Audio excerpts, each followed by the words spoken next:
जय Hind. Civics class 10th अध्याय 3 लोकतंत्र में प्रतिस्पर्धा एवं संघर्ष का ये पार्ट 3 है। इससे पहले पार्ट 1, 2 हो चुका है, साथ साथ और भी लेसन हो चुके हैं।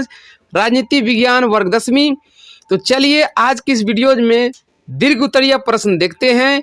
इससे पहले लघु उत्तरीय और वस्तुनिष्ठ हो चुके हैं, क्योंकि इम्पोर्टेंट क्वेश्चन सब है, इसलिए मैंने पार्ट वाइज बना दिया है। तो पार्ट 3 में चलिए पढ़ते हैं दीर्घ उत्तरीय प्रश्न।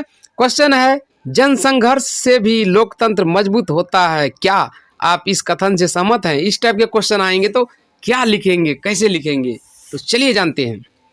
बहुत मेहनत से मैंने क्वेश्चन का आंसर तैयार किया है सरल शब्दों में। आंसर, लोकतंत्र को मजबूत बनाने एवं उसे और सुदृढ़ करने में जनसंघर्षों की अहम भूमिका होती है। लोग या फिर जनता के द्वारा जो संघर्ष होते हैं वही है जनसंघर्ष। लोकतंत्र को मजबूत बनाने एवं उसे और सुदृढ़ करने में जनसंघर्षों की अहम भूमिका होती है। आज़ादी के बाद यानी 1947 के बाद भारत ने 26 जनवरी 1950 को अपने गणतांत्रिक संविधान को अंगीकार किया है ना, यानी उस दिन से हमारा कानून लागू हो गया। लोकतंत्र में फैसले आम सहमति से लिए जाते हैं, जनरल लोगों की सहमति से लिए जाते हैं। यदि सरकार फैसले लेने में जनसाधारण के विचारों को, भावनाओं को अनदेखी करती है तो ऐसे फैसलों के खिलाफ जनसंघर्ष होता है। सरकार मनमानी नहीं कर सकती है।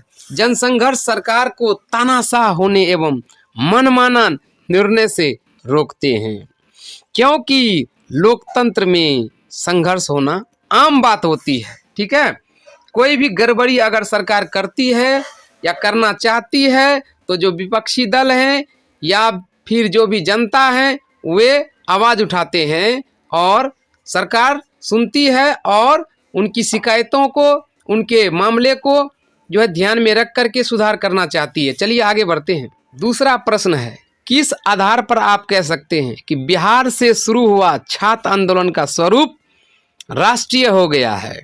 बिहार से आंसर है 1971 के आम चुनाव में जनरल इलेक्शन में सत्तारूढ़ कांग्रेस ने, यानी कांग्रेस की सरकार थी, और गरीबी हटाओ का नारा देकर लोकसभा में बहुमत प्राप्त कर केंद्र में सरकार का निर्माण किया था। सत्तारूढ़ का मतलब सत्ता में कांग्रेस थी उस टाइम में, लेकिन देश की सामाजिक आर्थिक दशा में कोई सुधार नहीं हुआ।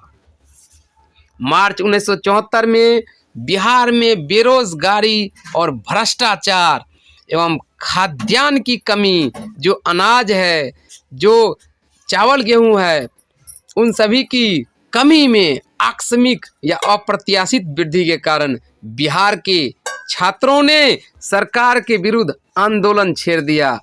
अभी वर्तमान में भी बिहार में भ्रष्टाचार है और बेरोजगारी है, आप सभी जानते हैं।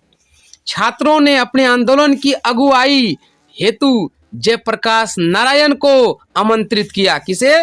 जयप्रकाश नारायण को। नारायण ने निमंत्रण या आमंत्रण इस शर्त पर स्वीकार किया कि आंदोलन अहिंसक रहेगा, यानी इसमें मारपीट, दंगा फसाद नहीं होगा।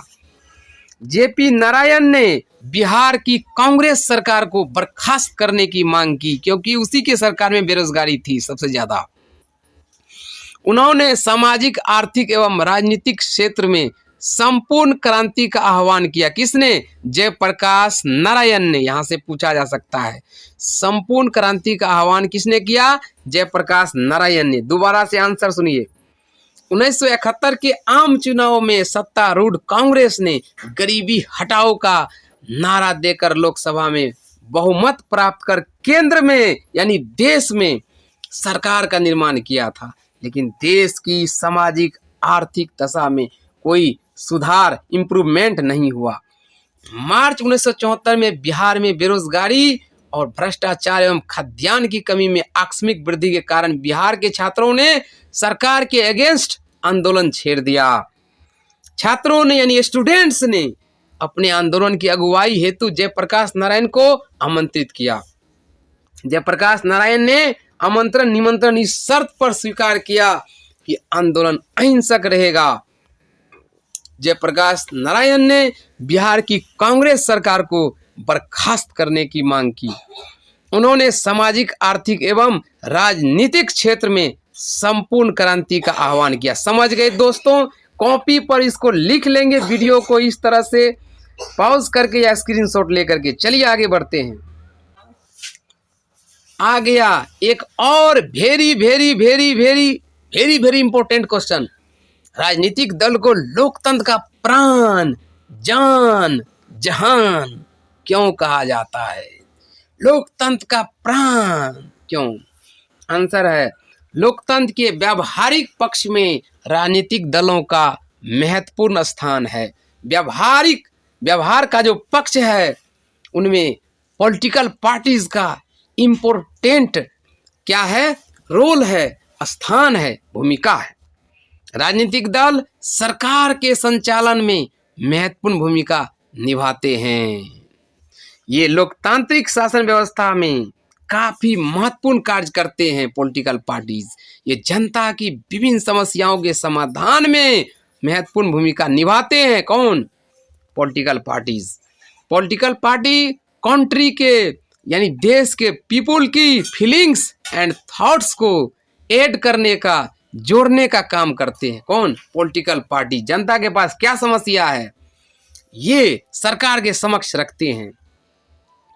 ये सभी लोगों की यानी पॉलिटिकल पार्टीज ऑल पीपुल की प्रॉब्लम्स को समेटकर गवर्नमेंट के सामने रखते हैं।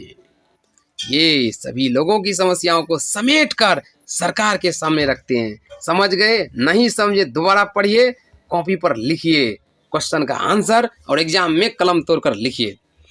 लोकतंत्र के व्यवहारिक पक्ष में राजनीतिक दलों का महत्वपूर्ण स्थान है। राजनीतिक दल सरकार के संचालन में महत्वपूर्ण भूमिका निभाते हैं। हो जाएगा ना लिखने आपको?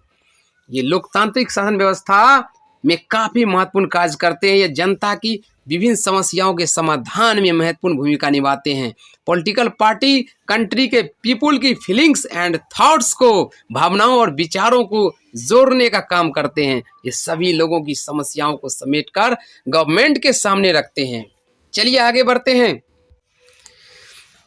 पार्ट 3 में। और एक इम्पोर्टेंट क्वेश्चन यहाँ है, राजनीतिक दल राष्ट्रीय विकास में यानी कि केंद्रीय स्तर पर जो है राष्ट्रीय विकास वही है में किस प्रकार योगदान करते हैं? आंसर, राजनीतिक दल लोकतांत्रिक शासन व्यवस्था में काफी महत्वपूर्ण भूमिका निभाते हैं। ये दल जनता की विभिन्न समस्याओं के समाधान में महत्वपूर्ण भूमिका निभाते हैं। मिलता जुलता आंसर। आधुनिक लोकतंत्र में जो वर्तमान में है, ये दल लोगों की समस्याओं को समेटकर सरकार के सामने रखते हैं। कौन? Political party. लोकतंत्र में अगर राजनीतिक दल नहीं होंगे तो सभी उम्मीदवार जो भी खड़े होते हैं चुनाव में निर्दलीय होंगे, कोई दल नहीं होगा। उम्मीदवार अपनी नीतियां, अपनी पॉलिसीज राष्ट्र हित में न बनाकर उस क्षेत्र विशेष हेतु बनाएंगे जिन क्षेत्रों से वे इलेक्शन लड़ रहे हैं और बाकी क्षेत्रों पर ध्यान नहीं देंगे। ऐसी स्थिति होने से देश की एकता खतरे में पड़ जाएगी, अखंडता खतरे में पड़ जाएगी। देखिए बहुत ही इंपॉर्टेंट क्वेश्चन है, दोबारा से विचार कीजिए आंसर पर। राजनीतिक दल लोकतांत्रिक शासन व्यवस्था में काफी महत्वपूर्ण भूमिका निभाते हैं। ये दल जनता के विभिन्न समस्याओं के समाधान में महत्वपूर्ण भूमिका निभाते हैं। आधुनिक लोकतंत्र में ये दल लोगों की समस्याओं को समेटकर गवर्नमेंट के सामने रखते हैं। लोकतंत्र में अगर राजनीतिक दल नहीं होंगे तो सभी उम्मीदवार निर्दलीय होंगे। उम्मीदवार अपनी नीतियां राष्ट्र हित में नहीं बनाएगी बल्कि उस क्षेत्र विशेष हेतु बनाएंगे जिन क्षेत्रों से वे इलेक्शन लड़ रहे हैं। ऐसी स्थिति होने से देश की एकता और अखंडता खतरे में पड़ जाएगी। बहुत इंपॉर्टेंट है। आगे बढ़ते हैं। एक और इम्पोर्टेंट क्वेश्चन है, राजनीतिक दलों के प्रमुख कार्य बताएं। क्या क्या कार्य है पॉलिटिकल पार्टीज के? बीजेपी है, कांग्रेस है, राजद है, यही सब तो पॉलिटिकल पार्टीज है। आंसर, लोकतंत्र में राजनीतिक दलों के प्रमुख कार्य निम्न है। नंबर 1 शासन का संचालन, 2 जनमत का निर्माण, 3 सरकार की आलोचना करना, कमेंट्स करना, 4 जनता की शिकायतें सुनना, 5वां गैर राजनीतिक दल। कार्य याद रखिए कौन कौन कार्य है? शासन का संचालन, जनमत का निर्माण, जनता के विचार का निर्माण, सरकार की आलोचना करना, जनता की कंप्लेंट सुनना।